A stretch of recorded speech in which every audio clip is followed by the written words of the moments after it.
Olá amigos, bom dia, boa tarde, boa noite, sabe-se lá quando você vai ver esse episódio. Seja bem-vindo ao canal Diego Pédia.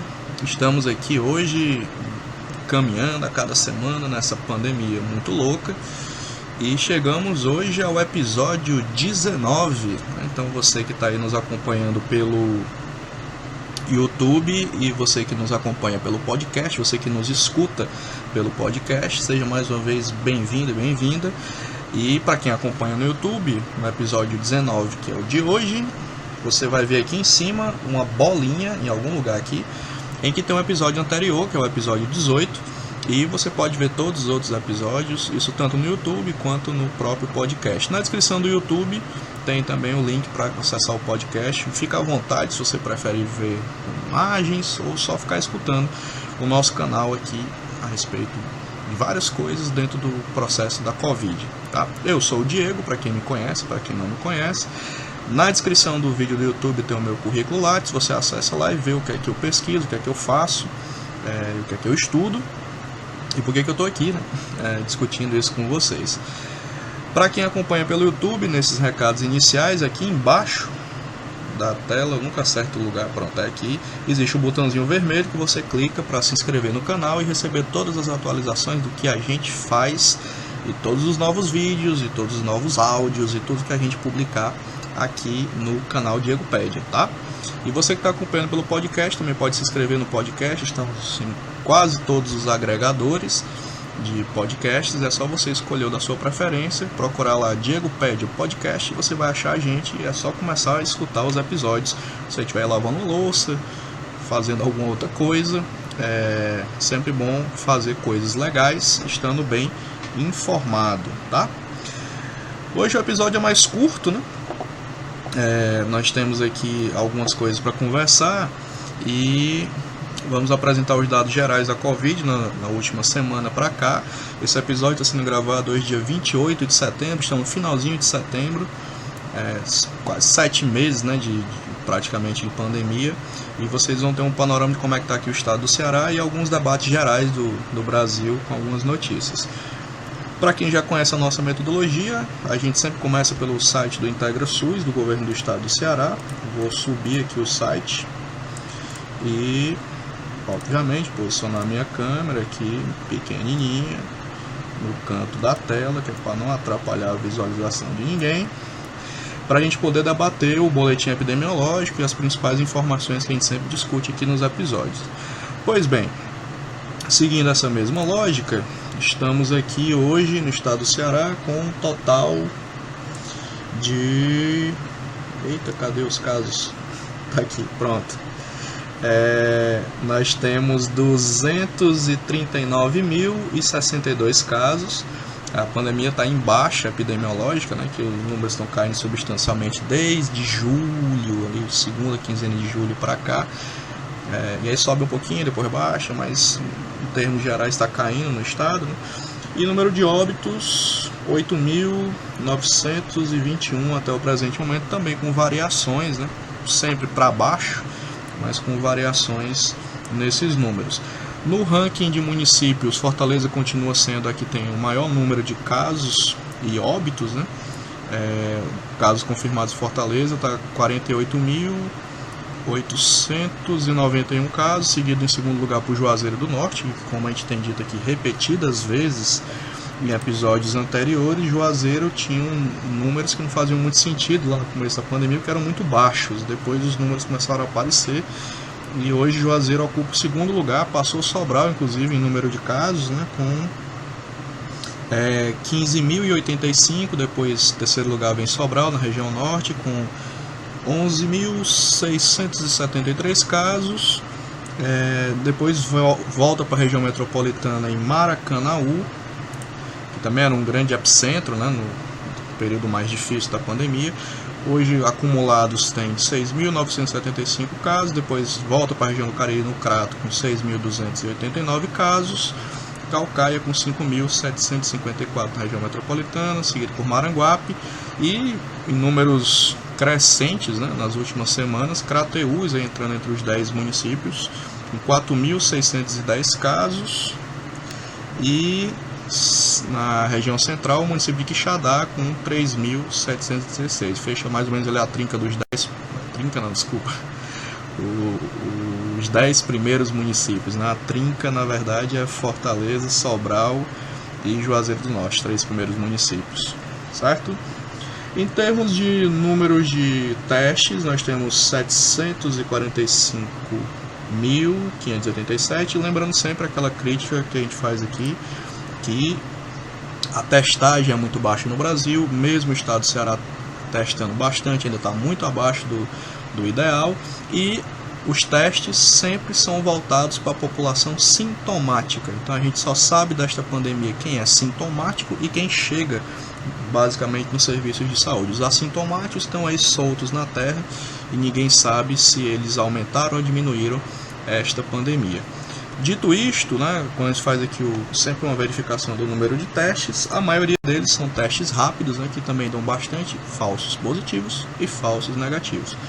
Aqui do total, a maioria dos testes são rápidos, como eu já disse. Na barrinha verde tem 496.707 testes rápidos, depois vem o PCR com 231.000 e alguma coisa, depois o sorológico e por aí vai, certo? Então, essa crítica sobre a testagem a gente mantém nesse canal. Só vamos saber mesmo o tamanho dessa pandemia muito tempo depois, quem sabe, com retrospectiva epidemiológica e coisa do tipo. O que a gente já sabe já é assustador. Imagine se a gente tivesse controle de fato da quantidade de contaminados e tal. O índice de letalidade está 3,7, está bem baixo, já foi bem maior, chegou perto de 5 e alguma coisa esse número, na crise da pandemia.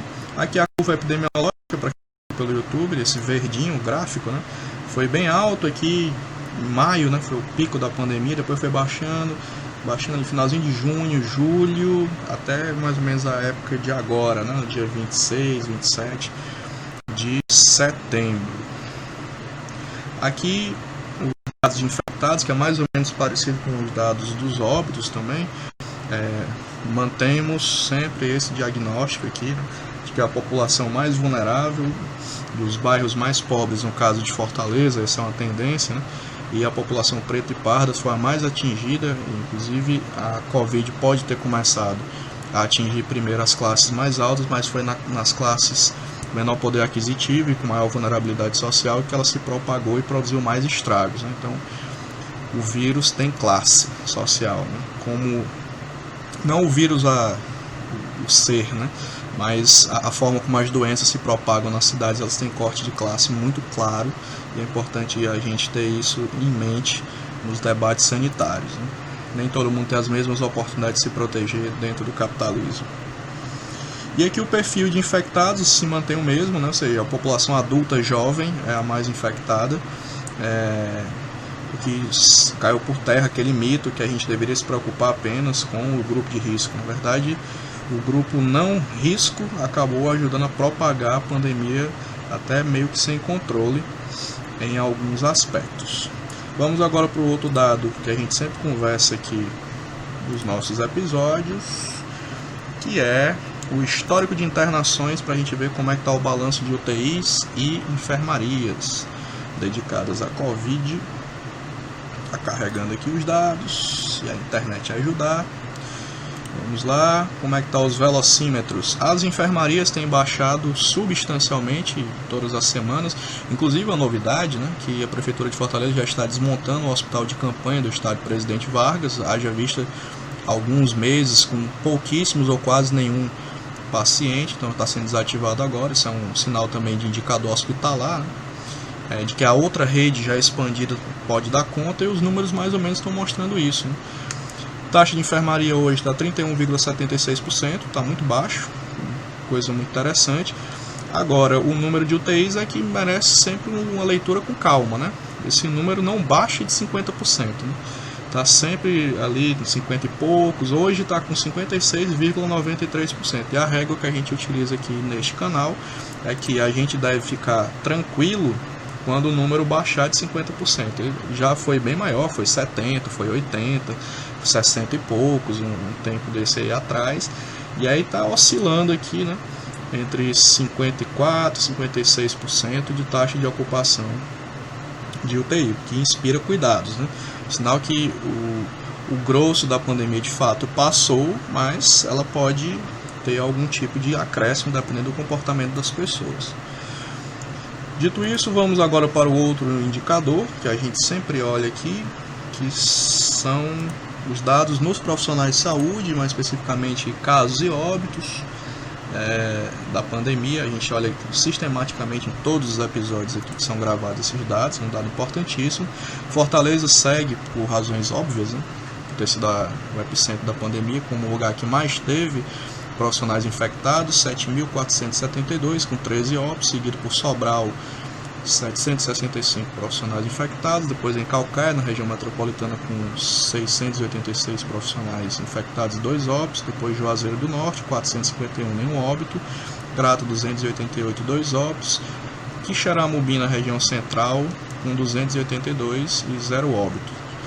Segue mais ou menos o mesmo padrão do que acontece com os casos gerais, né, da Covid. E vamos ver que se mudou o padrão em relação aos dados anteriores. No total nós temos 17.080 profissionais infectados e óbitos foram 32 no total, contando todos os municípios do estado. Entre os casos confirmados, técnicos e auxiliares de enfermagem seguem em primeiro lugar, seguido por enfermeiros, médicos e agentes comunitários de saúde. E o número de óbitos, os médicos em primeiro lugar, depois técnicos auxiliares de enfermagem, depois enfermeiros, depois condutores de ambulância. O perfil segue mais ou menos o mesmo com relação à distribuição etária, né? A maior parte dos infectados são do sexo feminino e com a faixa etária ali de 40 e poucos anos para cima. Que é a curva epidemiológica. E agora vamos para outros indicadores. Esses têm se mantido mais ou menos estáveis de semana para semana. Um outro indicador interessante que é novo, que a gente vai apresentar aqui, a gente não usava ele antes, agora vamos usar, que é a análise de velocidade de incremento, ou seja, o que estava projetado no número de casos e o que aconteceu de fato, mostrando que as iniciativas não farmacológicas de isolamento social tiveram efeito sim importante e estratégico no controle da pandemia. Aqui, como vocês podem ver, está aqui quem está vendo pelo YouTube, né? Eu vou narrar para quem está escutando pelo podcast. O nome do indicador é Análise de Velocidade de Incremento de Casos de Covid. E aí você separa aqui por regiões, macro-regiões de saúde, né? Aqui na macro-região de Fortaleza, a projeção, que a partir do dia 1º de abril, era de um crescimento em reta, que é essa linha marrom enorme. Estou até mostrando aqui para vocês terem uma dimensão. E o isolamento social ajudou a dar uma baixada a partir daqui, ó, em maio, né, que foi o pico da pandemia, como vocês podem notar, ó, mês de maio inteiro, crescimento em 60%, depois começou a baixar mais ou menos aqui, ó, com o lockdown. Em maio aí começou a baixar substancialmente, vem baixando, do dia 1º de junho até que o dia 1º de setembro a tendência tem sido de queda. No episódio passado a gente mostrou inclusive um documento da Secretaria Estadual de Saúde contestando, né, os dados do consórcio de veículos de imprensa sobre o suposto aumento de casos e óbitos aqui no Ceará. Na verdade a diferença é de metodologia, mas a tendência é de queda, e de fato isso tem até se mostrado nos últimos dias, pelo que o consórcio de veículos de imprensa tem mostrado. Aí aqui em cima você pode mudar, né? Vamos pegar aqui as outras macro-regiões, como a de Sobral, para vocês terem uma dimensão. Olha, é uma reta parecida com a de Fortaleza. A reta marrom é o projetado, né? Então, mas demorou bem mais para Sobral baixar, né? Só veio baixar aqui no comecinho de julho e seguindo em agosto. Só uma curva bem diferente da de Fortaleza, um crescimento bem ascendente. Demorou para baixar para conseguir depois voltar. Semelhante é o Cariri. Vamos selecionar aqui, que pega Juazeiro, Crato, Barbalha. Olha que o pico de Juazeiro, né? Vinha muito baixo o número de casos em relação ao projetado. Esse número verdinho aqui, que é a parte verde do gráfico, em relação ao projetado, era muito baixo, muito fora do normal, do previsto para outros municípios de porte semelhante. E a situação começou a ficar mais real aqui em junho, né? E aí foi o mês de junho inteiro, julho início de agosto para começar a baixar os casos lá no Cariri, e vem com uma baixa sustentada em termos de casos confirmados e a velocidade em que eles também aconteceram. Então você pode selecionar aqui depois outras macro-regiões que sejam porventura do seu interesse e dar uma olhada e ver como é que fica esses dados. Ok? Então agora vamos para um outro dado que a gente sempre mostra aqui, que é a mobilidade do Google. Como é que está a mobilidade aqui? Esse é o relatório, né? Mudança de mobilidade, ele é do dia 21 de setembro, poucos dias atrás, e o que você pode ver aqui no estado, você pode selecionar o seu estado e também a sua cidade, né? Para dar uma olhada, que é o consolidado do estado do Ceará, e o que se percebe, né, é que o número está bem baixo, né? Ou seja, a redução de deslocamento já foi na casa de 70%, agora está menos 29% nessas atividades ditas de lazer, né? Houve inclusive um incremento, um aumento, né, de 8%, a ida para farmácias e tudo mais. Esse número, inclusive, no episódio passado, ele estava positivo, né? Eu até disse, acabou o isolamento, né? Praticamente está tendo até incremento, agora deu uma baixada, né? As pessoas estão saindo menos de casa, por incrível que pareça. É um número discreto, uma mudança discreta, mas é importante deixar registrado aqui nesse episódio. E aí, obviamente, você pode dar uma olhada lá embaixo, né, em todos os municípios aqui do estado do Ceará, ver como é que está o padrão do seu município, né? Então, o que se percebe aqui é que, na prática, houve uma espécie de surto, de desespero das pessoas para sair de casa, e os números mostraram isso, e elas estão aos poucos saindo menos, né? Muito provavelmente isso é um final do mês, né? O fenômeno do final do mês, faltando um pouco mais de grana, de dinheiro para as pessoas poderem sair de casa, e elas vão se recolhendo um pouco mais. E essa subida e descida de comportamento das pessoas é uma coisa prevista. A gente tem dito isso aqui no episódio, acho que é uns 4 ou 5 episódios, até mais do que isso, de que é esperado esse comportamento social das pessoas. E vamos ter agora em outubro e novembro essas oscilações também de forma bastante intensa, e até a subida de alguns casos, como é previsto por este canal, para o mês de novembro, em razão da aproximação do final do ano e também o outro desespero das pessoas de quererem decretar o fim da pandemia na marra, né? Que é o que tem acontecido às vezes. Então esses são os dados de mobilidade do Google. E aí alguns fatos interessantes, né? Esse final de semana agora o governo está liberando novas atividades, já está iniciando a testagem dos seus professores da rede estadual para pensar no retorno a partir de outubro. Vamos ver como é que isso vai se dar. A Prefeitura de Fortaleza ainda está naquela se vai ou não vai. Várias prefeituras da região metropolitana disseram que não voltam mais presencial esse semestre. O fato é que a volta de atividades escolares, como tem se visto inclusive lá em Manaus, né, com o aumento de contaminação de professores e profissionais, é um negócio muito complexo e muito controverso, porque não se tem como garantir muita segurança. Na prática é isso, as pessoas têm uma certa vergonha de dizer isso, mas esses protocolos são muito difíceis de serem sustentados, haja vista a precariedade da organização de diversos equipamentos escolares. Então, na prática, o risco é maior do que o benefício. É o que tem se verificado. Mas vamos avaliar, vamos ver aí como é que vai ser essa volta. Tanto para avaliar a rede privada que já voltou, quanto a próxima etapa, né, que a rede pública estadual está pretendendo voltar. Outro dado interessante e virou muito assunto nessa discussão semanal foi a história, que eu já tenho dito aqui que é absurdo, mas ela existe, né? Que é a volta de público nos estádios de futebol. Vamos aqui subir essa notícia. Tá aqui.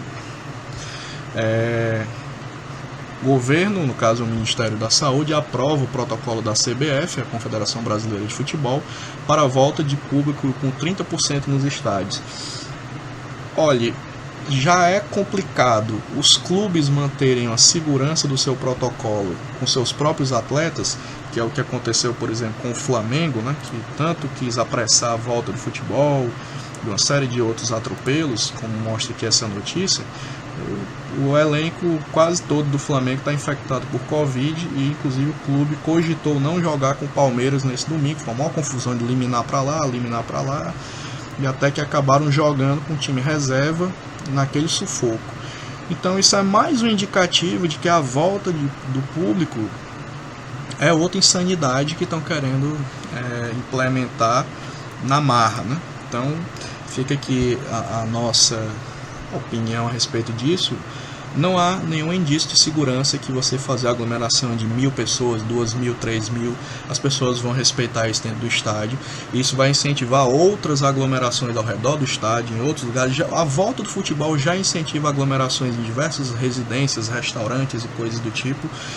E você incentivar a volta de público para o estádio de certa maneira, passar uma impressão para a população de que uma certa normalidade está acontecendo e a pandemia acabou, né? Então, tanto pela via simbólica quanto pela via do risco sanitário, é uma insanidade a volta de público nos estádios, mas vamos ver aí. O Rio de Janeiro sempre é pioneiro em coisas esquisitas, né? Vamos ver se isso daí vai para frente ou não, né? Vamos aguardar. Quando os fatos acontecerem, a gente avalia aqui no canal. As vacinas estão em franco desenvolvimento, sempre apressadas, porque a política quer que a vacina saia logo. A política que eu digo é a política institucional, os nossos políticos eleitos. Alguém quer fazer o grande anúncio da vacina, mas o fato é que todas elas estão na fase 3, estão sendo desenvolvidas aos poucos, e aos poucos é que de fato a gente vai ter segurança do que está acontecendo. Começo do ano que vem, a previsão logística que a gente faz aqui, considerando os dados do que eu leio, do que eu acompanho, é que disponível para a população só em maio, né, do ano que vem, porque mesmo que uma dessas farmacêuticas consiga terminar a fase 3 com segurança, provar que a vacina é segura, que é eficaz, tem que produzir essa vacina e é uma escala gigantesca de produção e não está muito nítido qual é a estratégia de vacinação. Eu ainda não tenho nenhuma clareza de como é que o Brasil vai fazer a sua estratégia de vacinação. Quem vai ser primeiro, quem não vai. Esse debate ainda não está na mesa. Acho que estão esperando o grande anúncio da vacina para fazer o debate depois, que é outro erro estratégico. A gente já deveria estar discutindo, inclusive, a estratégia de vacinação nacional, de articulação com os governos dos estados, e com os municípios. Mas estamos antecipando esse problema aqui faz tempo, né? De que quando descobrirem a vacina, depois que a gente vai organizar a nossa vida, não me parece ser muito inteligente. Mas vamos aguardar. A gente avalia com os fatos na mesa, né? Então é isso. Por hoje é só. Se cuide, se informe, né? Estamos aí começando o período eleitoral e é importante que você preste atenção nos candidatos e candidatas aí do seu município, porque boa parte do sufoco que a gente está passando com esta pandemia é por falta de organização dos serviços públicos e geralmente em campanhas eleitorais aparece gente com 1000 soluções. Verifique se a solução apresentada pelo seu candidato tem cabimento, verifique o passado do seu candidato, onde ele estava ultimamente, que as coisas foram acontecendo, para que a gente tenha menos sufoco, né? Porque uma parte do sufoco que a gente está passando também é pela qualidade ruim dos nossos representantes políticos institucionais, do executivo municipal, estadual e do executivo federal e dos parlamentares, né? Então esse é o momento da gente pensar com mais calma sobre quem a gente elege. Não adianta voltar no oba-oba, a gente também está nesse buraco porque muita coisa foi feita no oba-oba e oba-oba cobra geralmente juros muito altos. Então reflita sobre isso. A gente se vê no próximo episódio, será o episódio 20, um episódio especial, trazer informações diferentes, como a gente fez no episódio 10, né? Esses episódios comemorativos. E é isso. Um abraço do canal Diego Pédia e até breve.